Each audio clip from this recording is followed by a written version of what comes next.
Many years ago, I heard a great expression that has really stuck with me, and that is the expression of beautifully mismanaged. See, when a property is beautifully mismanaged, that means there's opportunity for us. And while a lot of investors might look at that and say, ooh, that seems like problems, we know that that means opportunity. So in today's episode, I'm excited to tell you the story of my friend who shared that with me and what it means to us as investors who want to create a win in our portfolio. Let's cue up the theme song, jump right into it. Welcome to Racking Up Rentals, a show about how regular people, those of us without huge war chests of capital or insider connections, can build lasting wealth acquiring a portfolio of buy and hold real estate.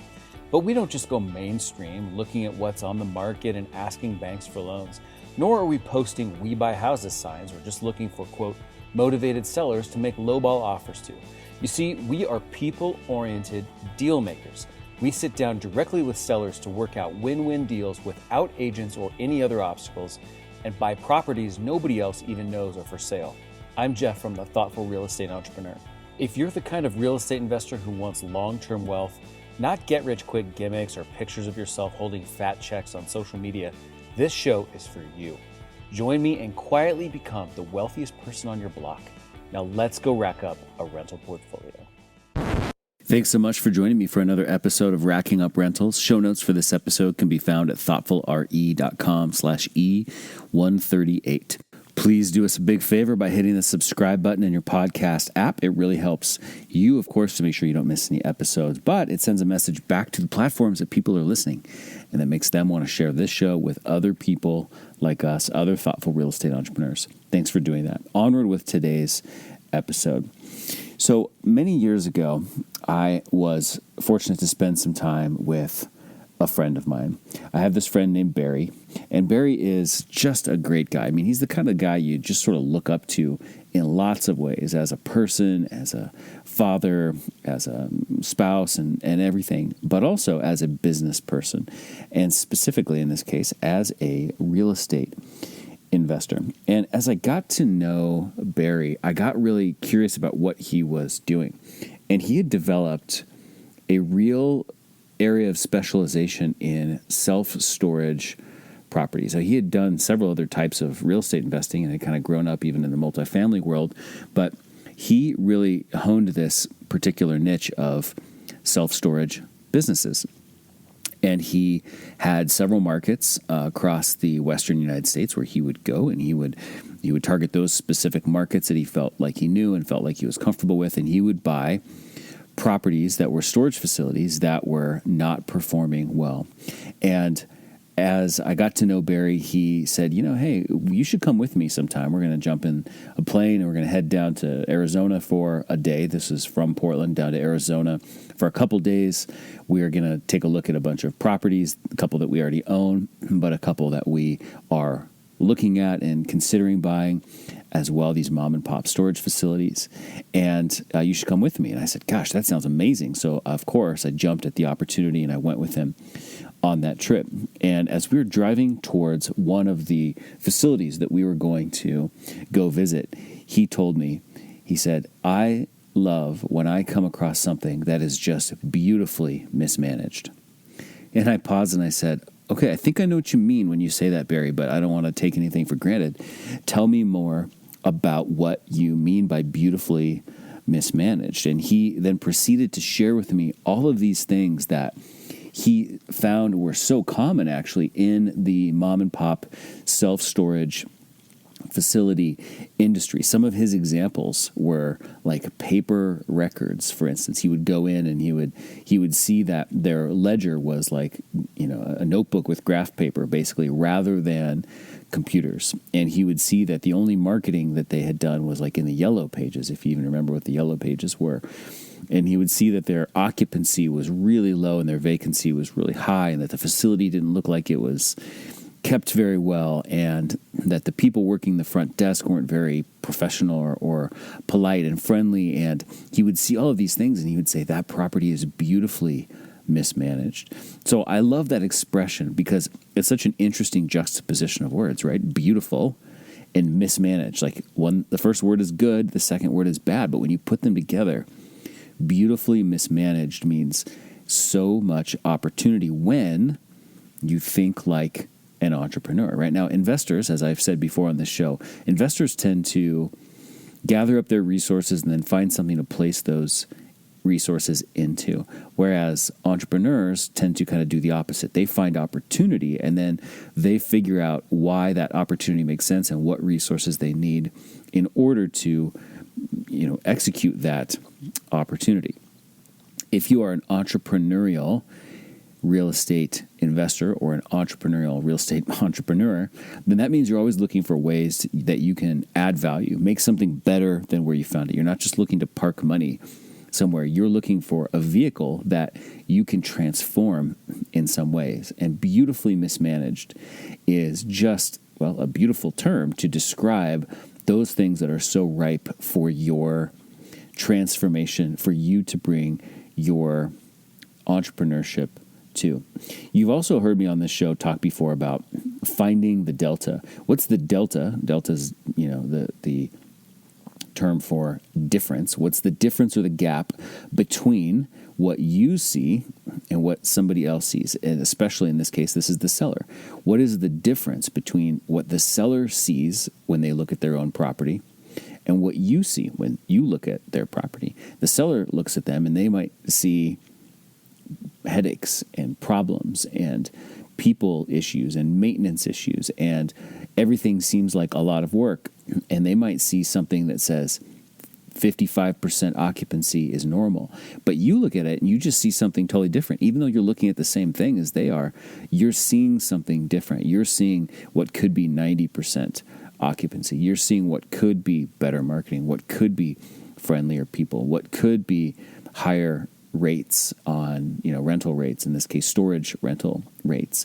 But you're seeing the delta, and finding the delta is key to what we do as entrepreneurs. And that is what I think beautifully mismanaged really speaks to. So what are some of the ways that a property could be beautifully mismanaged? Well, the list is really, really long. And I don't think we have to go through every potential little bullet point in order to make the overall point. So I thought I would just toss out here several that we can discuss and just use as examples of beautifully mismanaged. First, vacancy or occupancy, if you want to look at it from the other perspective, but vacancy. Most well-run properties do have a little bit of vacancy, but not too much. Why do they have a little bit of vacancy? Well, they have a little bit of vacancy because if they have no vacancy, that probably means their rates are too low, right? It kind of makes sense, and there is at least a school of thought that says if you're looking at a residential building, for instance, you want to have 3% or so vacancy, because if you're not, if you're staying fully occupied all the time, you're probably sacrificing some in terms of your net operating income because you're not charging enough for the unit. So if the units are at market rates, then you'll have that type of turnover. But if your units are at 50% vacancy and 50% occupancy, you have a problem. That's a beautiful area of mismanagement. Now, of course, the caveat to this is you've bought a property that's in a very low demand area, and there's just not enough demand to really keep it full, which I would say is a completely different and huge investing mistake, in my opinion. We want to have high demand properties, but vacancy is one of these things that defines beautiful mismanagement. Rents are related to vacancy, as I just described. When you meet a seller, here's what I love. I love when I meet a seller who says, the rent on my unit is $900, but that's a little bit low. And I say, oh, great. Well, what do you think it should be? And they say, definitely $975. But I'm looking at this, I'm saying it's $1,300. I love that because they think it could be better, and you can actually agree with them. Yeah, I agree. I think not. I bet you could get $975, even though you're knowing it could be $1,300. So beautiful mismanagement is about not knowing rents and what the market rents are, or maybe knowing them, but not having the intestinal fortitude, so to speak, to implement those rents and to deal with the turnover that happens as a result of that, or to deal with people pushing back in different ways. So rents are certainly another way a property can be beautifully mismanaged. How about marketing? Number 3, marketing. Well, in the case of a storage facility is a small business, right? It needs to have marketing. I would argue that every property you own is a small business as well, but you might not think of, quote, marketing so much for your single-family home, right? Your single-family home probably doesn't have a website where you're soliciting future applicants and things like that, but you are still positioning the property in the marketplace. You're communicating about it. You're selling its features and benefits. Again, in the case of something like a storage facility, there is marketing to be done. There are leads to be generated. There's a website that could and should exist. There are maybe ads in local newspapers. There are lots of different things in the form of marketing. If you're running a 10-unit apartment building, there's an ongoing process for marketing that building that could be even perceived as the way the building is maintained on the exterior, so that it looks a certain way. It has a certain level of curb appeal and attractiveness. Certainly it speaks to the ads that get run when there's a unit available, and all of that kind of stuff. Are the photos in the ads just taken quickly with your iPhone? Are they taken by a professional photographer? Are they staged? Are they not? All of these things in the form of marketing. So you might look at a property and say, that property is beautifully mismanaged for many reasons, not the least of which is that it's being marketed poorly. Record keeping. Okay, well, this one, like I mentioned with Barry and his storage units, there are people who just keep records on paper. I've bought properties from people that way. And why is that beautiful mismanagement? Well, in a couple ways. First of all, when they're keeping records on paper, they're probably not doing as good enough job of things like collection management and probably even other things like tracking their potential deductible expenses. Also, when they go to sell that property and they just hand over a stack of paper that you're now supposed to take and take to your lender, perhaps, that doesn't always speak very well of the seller, and it might not likely help the seller get the highest price or the best possible deal for themselves, because their records are pretty homemade and not necessarily very clean or perceived to be very reliable. So poor record keeping, sloppy, maybe old, just super old school record keeping, that's another area of beautiful mismanagement. Number 5, definitely physical upkeep, right? I mean, we've all seen deferred maintenance on properties. We've seen some maintenance that is so deferred it looks like the owner has never done anything to maintain the property. We see other types of deferred maintenance that just might be they kind of do the minimum, but they're avoiding the big stuff. Like they keep the exterior of the house painted, but the roof is failing, and they probably should have replaced it 5 years ago. Physical upkeep ultimately kind of comes back to bite the seller upon their sale. And that can be an area of beautiful mismanagement where you can have opportunity because you are now going to do for them what they should have done themselves previously in terms of keeping up this property after you buy it. That might come in the form of a lower price. It might come in the form of some flexible terms. It could come in lots of different forms. All right, number 6, staffing or team or people, sort of the people category of things. As I mentioned with Barry, because he's running basically a retail business in the form of a storage facility, they need to have an office. The office needs to have somebody sitting at a desk where they can field requests and customer questions and sign new people up and give tours and unlock units and move people in and all of that kind of stuff. So there's a lot of variation in how those people could be, how they could function, right? Are they gruff and outside smoking all the time and don't even want to serve the customers who are there? Are they bright and perky and wearing matching red shirts with logos on them, polo shirts? There's all sorts of different levels of how competent or professional or well-trained the staff could be. I'm sure you've seen an apartment complex where they have, quote, an on-site manager, which is basically just somebody who's been living there rent-free for the last 30 years. And they don't really do too much, but they're kind of, quote, the on-site manager. That's another example of beautiful mismanagement. What if they have a maintenance person on staff, but that maintenance person is not consistent, doesn't do a good job, just does bare minimum? That's a people issue related to physical upkeep. But you could have a beautifully mismanaged property in terms of the people side of the equation. And then I'll just give you one more example, which I would say would be the customer experience. A person could beautifully mismanage a property by just delivering a really, undesirable crap type of experience to customers, right? Customers being tenants in most cases, right? So you could have a residential property manager who is just really grouchy and has a short temper and is rude and doesn't communicate well. You could have the person who is supposed to be manning the desk at the storage facility office who doesn't show up on time, doesn't unlock the gates at the right time, always smells like smoke or looks disheveled. There's a lot of different ways that a person could screw up the customer experience of things too, resulting in a beautifully mismanaged property.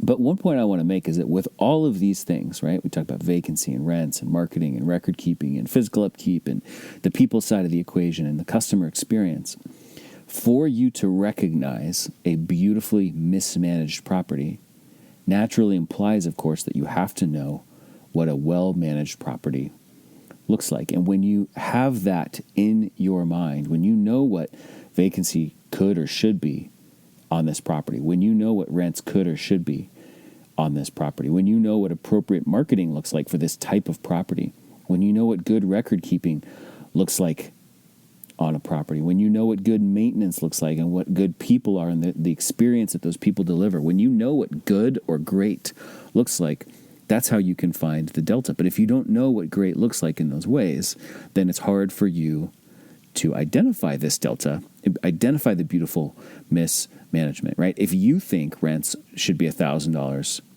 when actually they could be $1,300, you don't fully have a good idea of what perfect looks like, and thus you won't be able to fully identify beautiful mismanagement.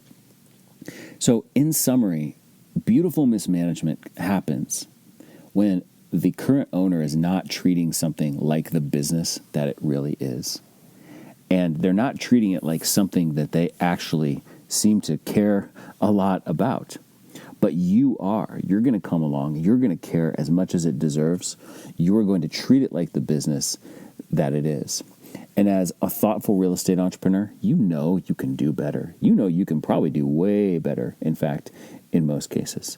So, my friends, look for beautifully mismanaged properties because they are the ones that have opportunity for entrepreneurs like you and like me.